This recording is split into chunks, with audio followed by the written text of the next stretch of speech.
Hello, guys. So I want to talk to you about what I believe is a very important topic with regards to the Civilization series. Um, One of my favorite Civilization games is Civilization 3.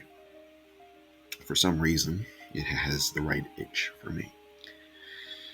So, in comparison to the later titles of Civilization, in Civilization 3, it really does feel like you're building an empire. You're really building something big.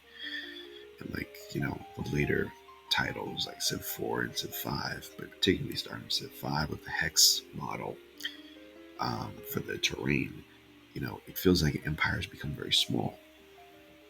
But one of the things that I was thinking about is I was playing as Japan, and I was, I had really a great advantage in the game already because I managed to capture like 5 spices in the game and made me think about it, how important geography resources really are in this game. Because oftentimes in Civilization 3, I feel like I'll be doing well in a game, but I'm on an island or a continent, and then as soon as it becomes turns like 1600 AD, you go explore and you meet other civilizations, you find out that you have a rival who's way more advanced, has a much more developed economy. Why? Well, because they had the right resources, and not just that, but their continent was a bit more sufficient to support a more advanced economy. Because of this, it seems to me that what the games really have been trying to say for a while, and this includes all the games from Civilization 1 all the way up to Civilization 6, is that, you know, a civilization is going to rise and fall based on its ability to exploit its resources. So I have 5 spices in this game.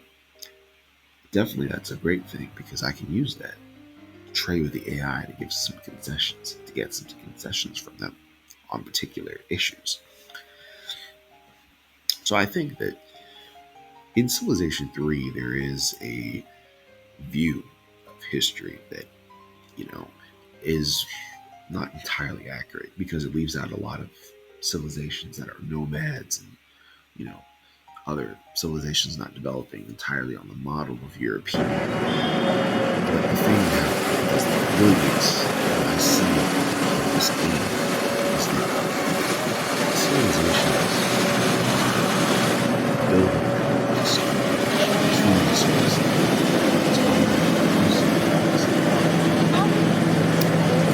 and that increased complexity means that essentially you cannot try to build a society that is deep ecology, for example, or you try to build a society that rejects scientific progress.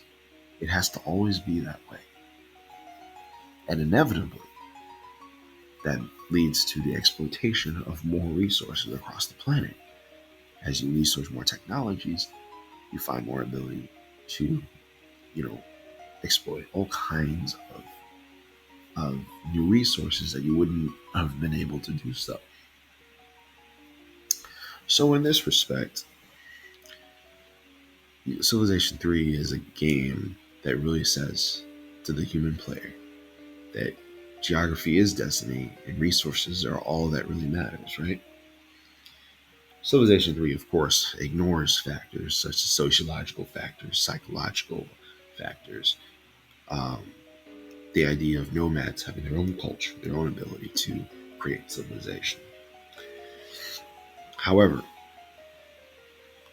what Civilization 3 seems to provide the player is a very compelling view of history that can be very deceptive at times. That geography is destiny, that resources are all that matter in the power play for domination.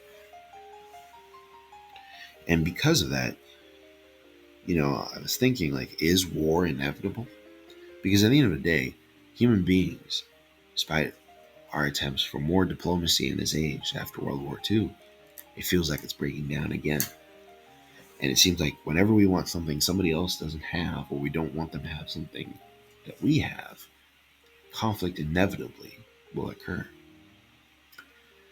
And because, how often wars are breaking out in Civilization 3 over the distribution of resources, distribution of wealth, it makes me wonder, what exactly is the game trying to say?